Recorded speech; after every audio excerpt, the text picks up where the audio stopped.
श्री गणेशाय नमः। श्री सीताराम चरण कमलेभ्यो नमः। पावन रामचरितमानस राम कथा में जो हमारा प्रसंग है कि राजा दशरथ किस प्रकार से कैकेयी को समझाते हैं कि राम को वनवास मत दे, किस प्रकार अपना पूरा प्रयत्न करते हैं। तो आइए सुनते हैं। सुनने से पहले मैं आप लोगों से निवेदन करता हूं कि धार्मिक कार्य है, वीडियो के अंत तक ज़रूर देखें जिससे आपको पूर्ण लाभ मिल सके, और अपने पात्र साथियों को आवश्यक रूप से शेयर करें। जो लोग पहली बार हैं आवश्यक रूप से सब्सक्राइब करें। तो आइए शुरू करते हैं। राजा दशरथ कहते हैं, श्री रामचंद्र जी राज्य के भूखे नहीं हैं, वे धर्म की दूरी को धारण करने वाले और विषय रस से रूखे हैं, अर्थात उनमें विषय शक्ति है ही नहीं।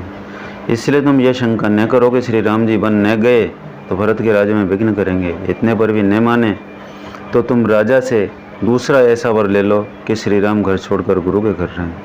जो तुम हमारे कहने पर न चलोगी तो तुम्हारे हाथ में कुछ भी नहीं लगेगा। यदि तुमने कुछ हंसी की हो तो उसे प्रकट में कह दो, मैंने दिल्लगी नहीं की है। राजा से, राम सरी का पुत्र क्या बन के योग्य है? यह सुनकर लोग तुम्हें क्या कहेंगे? जल्दी उठो और वही उपाय करो जिस उपाय से शोक और कलंक का नाश हो। जिस तरह शोक और कलंक मिटे वही उपाय करके कुल की रक्षा कर। वन जाते हुए श्री राम को हट करके लौटा ले, दूसरी कोई बात न चला। तुलसीदास जी कहते हैं, जैसे सूर्य बिना दिन, प्राण बिना शरीर और चंद्रमा के बिना रात, वैसे ही राम जी के बिना अयोध्या हो जाएगी। हे भामिनी, तो अपने हृदय में इस बात को समझ ले।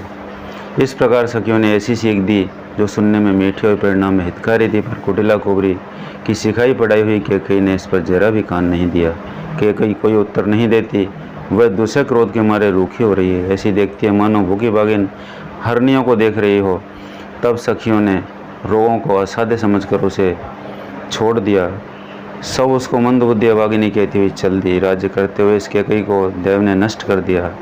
इसने जैसा कुछ किया वैसा भी न करेगा। नगर के सब स्त्री पुरुष इस प्रकार विलाप कर रहे हैं और उस कुचाली कैकेयी को करोड़ों गालियां दे रहे हैं। लोग विषम ज्वर से जल रहे हैं। लंबी सांस लेते हुए वे कहते हैं, श्री रामचंद्र जी के बिना जीने की कौन आशा है? महान वियोग से प्रजा ऐसी व्याकुल हो गई है मानो पानी सूखने के समय जलचर जीवों का समुदाय व्याकुल हो। सभी पुरुष और स्त्रियां अत्यंत विषाद के वश हो रहे हैं। स्वामी श्री रामचंद्र जी की माता कौशल्या के पास गए। उनका मुख प्रसन्न और चित्त में चौगुना चाव है। यह सोच मिट गया है कि राजा कहीं रख न ले। श्री राम जी को राज तिलक की बात सुनकर विषाद हुआ था कि सब भाइयों को छोड़कर बड़े भाई मुझको ही राज तिलक क्यों देते हैं। अब माता कैकेयी की आज्ञा और पिता की मौन सम्मति पाकर वह सोच मिट गया।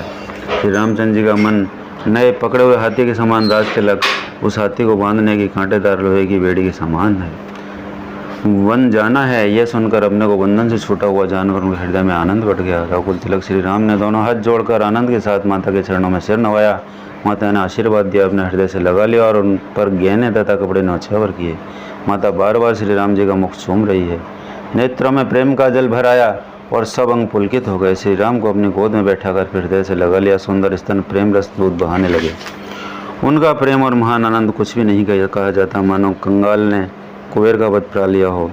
बड़े आदर के साथ सुंदर और मुख देखकर माता मधुर वचन बोली, हे तात, माता बलिहारी जाती है। कहो वह आनंद मंगलकारी लगन कब है जो मेरे पुण्यशील और सुंदर सुख की सीमा है और जन्म लेने के लाभ से पूर्णतम अवधि है, तथा जिसको सभी स्त्री पुरुष अत्यंत व्याकुलता के साथ इस प्रकार चाहते हैं जिस प्रकार प्यास से चातक और चात की शरद ऋतु के स्वाति नक्षत्र की वर्षा को चाहते हैं। हे तात, मैं बलैया लेती हूँ, तुम जल्दी नहा लो और जो मन भावे कुछ मिठाई खा लो। भैया, तब पिता के पास जाना बहुत देर हो गई। माता बलिहारी जाती है। माता के अत्यंत अनुकूल वचन सुनकर जो मानो स्नेह रूपी कल वृक्ष के फूल थे, जो सुख रूपी मकरंद से परे थे और श्री राम के मूल थे, ऐसे वचन रूपी फूलों को देखकर श्री राम जी का मन रूपी भौरा उन पर नहीं भूला।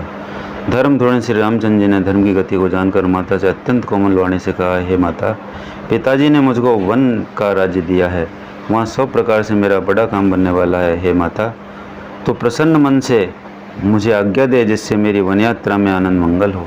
मेरे स्नेहवश भूल कर भी डरना नहीं। हे माता, तेरी कृपा से आनंद ही होगा। 14 वर्ष वन में रहकर पिताजी के वचनों को प्रमाणित कर फिर लौटकर तेरे चरणों का दर्शन करूंगा। तो मन को दुखी न कर। रघुकुल में श्री राम जी के बहुत ही नम्र और मीठे वचन माता के हृदय में बाणों के समान लगे और कसकने लगे। उस शीतल वाणी को सुनकर कौशल्या वैसे ही सहम कर सूख गई जैसे बरसात का पानी पड़ने से जवासा सूख जाता है। हृदय का विषाद कुछ कहा नहीं जाता, मानो सिंह की गर्जना सुनकर हिरणे विकल हो गई हो। नेत्रों में जल भर आया, शरीर थर थर कांपने लगा, मानो मछली मांजा खाकर बदहवास हो गई हो। धीरज धरकर पुत्र का मुख देखकर माता गदगद वचन कहने लगी, हे तात, तुम तो पिता को प्राणों के समान प्रिय हो। तुम्हारे चरित्रों को देखकर वे नित्य प्रसन्न होते हैं। राज्य देने के लिए उन्होंने ही शुभ दिन तय किया था, फिर सब किस अपराध से बन जाने को कहा। हे तात, मुझे इसका कारण सुनाओ। सूर्यवंश को जलाने के लिए अग्नि कौन हो गया? तब श्री रामचंद्र जी का रूप देखकर मंत्री के पुत्र ने सब कारण समझा कर कहा। उस प्रसंग को सुनकर वे गूंगी जैसी रह गई। उनकी दशा का वर्णन नहीं किया जा सकता, न रख ही सकती और न सही सकती कि वन चले जाओ। दोनों ही प्रकार से हृदय में बड़ा भारी संताप हो रहा है। विधाता की चाल सदा सबके लिए टेढ़ी होती है। लिखने लगे चंद्रमा और लिख गया राहो। धर्म और स्नेह दोनों ने कौशल्या की बुद्धि को घेर लिया। उनकी दशा सांप छछूंदर की सी हो गई। वे सोचने लगे कि यदि मैं अनुरोध करके पुत्र को रख लेती हूँ तो धर्म जाता है और भाइयों में विरोध होता है, और यदि बन जाने को कहती हूँ तो बड़ी हानि होगी।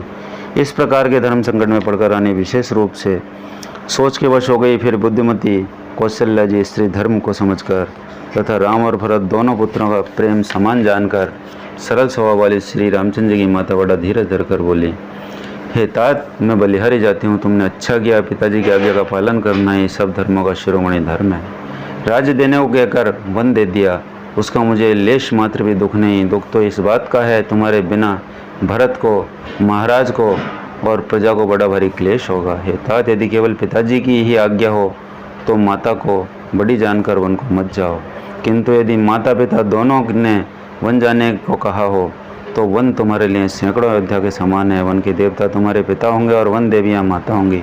वहाँ के पशु पक्षी तुम्हारे चरण कमलों के सेवक होंगे। राजा के लिए अंत में तो वनवास करना उचित ही है। केवल तुम्हारी सुकुमार अवस्था देखकर हृदय में दुख होता है। हे रघुवंश के तिलक, वन बड़ा भाग्यवान है और ये अवध अभागी है जिसने तुम्हें त्याग दिया। हे पुत्र, यदि मैं कहूँ कि मुझे भी साथ ले चलो तो तुम्हारे हृदय में संदेह होगा कि माता इसी बहाने मुझे रोकना चाहती हैं। हे पुत्र, तुम सभी के प्रिय हो, प्राणों के प्राण और हृदय के जीवन हो। वही प्राणाधार तुम कहते हो कि माता में बन जाऊं, तो मैं तुम्हारे वचनों को सुनकर पछताती हूँ। यह सोचकर झूठा इसने बढ़कर मैं हट नहीं करती। बेटा मैं भलैया लेती हूँ, माता का नाता मानकर मेरी सुध भूल न जाना। हे गोसाई, सब देव और पितर तुम्हारी वैसी ही रक्षा करें जैसे पलकें आँखों की रक्षा करती हैं। तुम्हारे वनवास की अवधि 14 वर्ष है। प्रियजन और कुटुंब भी मछली हैं। तुम दया की खान और धर्म की धुरी को धारण करने वाले हो। ऐसा विचार कर वही उपाय करना जिससे सबके जीते जी तुम आ जाओ। मैं बलिहारी जाती हूँ, तुम सेवकों, परिवार वालों और नगर भर को अनाथ करके सुखपूर्वक वन चले जाओ। आज सबके पुण्यों का फल पूरा हो गया। कठिन काल हमारे विपरीत हो गया। बहुत विलाप करके और अपने को परम अभागिनी जानकर माता श्री रामचंद्र जी के चरणों में लिपट गई। हृदय में भयानक दोषा संताप छा गया। उस समय वे बहुविध विलाप वर्णन नहीं किया जा सकता। श्री रामचंद्र जी ने माता को उठाकर हृदय से लगा लिया और फिर कोमल वचन कहकर उन्हें समझाया। उसी समय यह समाचार सुनकर सीता जी अकुला उठी और सास के पास जाकर उनके दोनों चरण कमलों की वंदना कर सिर नीचा करके बैठ गई।